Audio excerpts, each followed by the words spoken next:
तो समाजवादी पार्टी के लिए मैनपुरी में न सिर्फ मुलायम सिंह की विरासत दांव पर लगी है, बल्कि डिंपल की नजर 70 साल पुराने एक रिकॉर्ड पर भी है।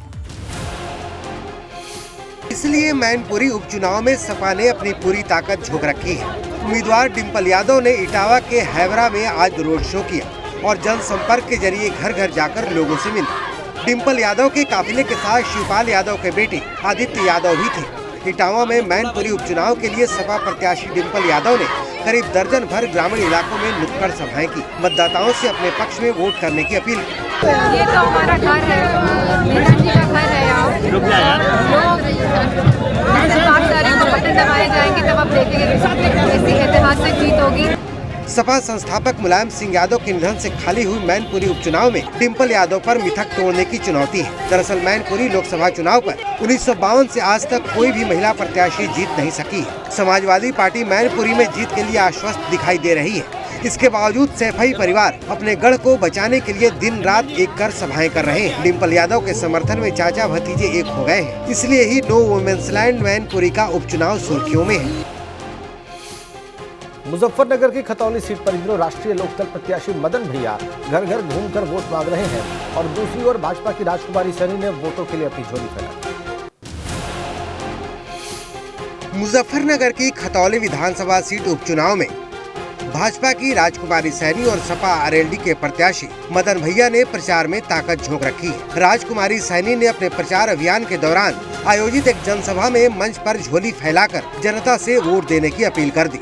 और मैं आपसे झोली फैलाकर भीख मांगती हूं कि भारी से भारी वोट दिलाकर मुझे विजयी बनाए।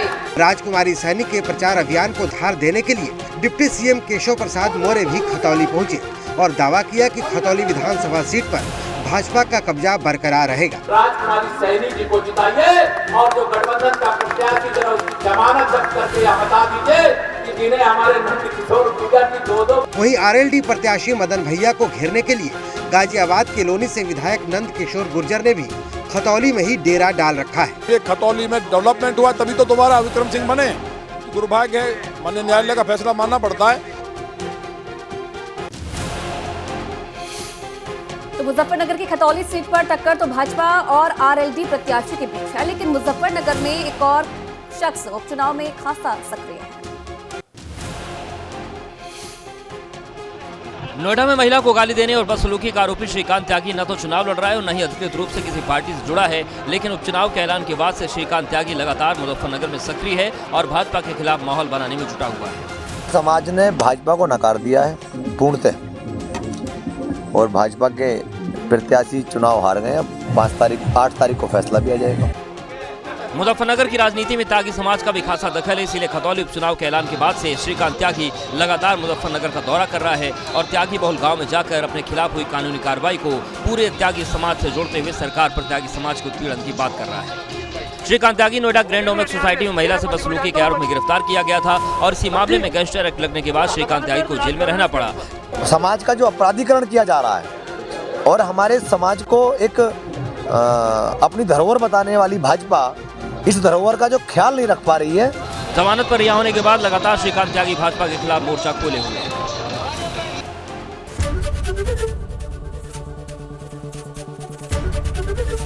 एबीपी गंगा, खबर आपकी, जुबान आपकी।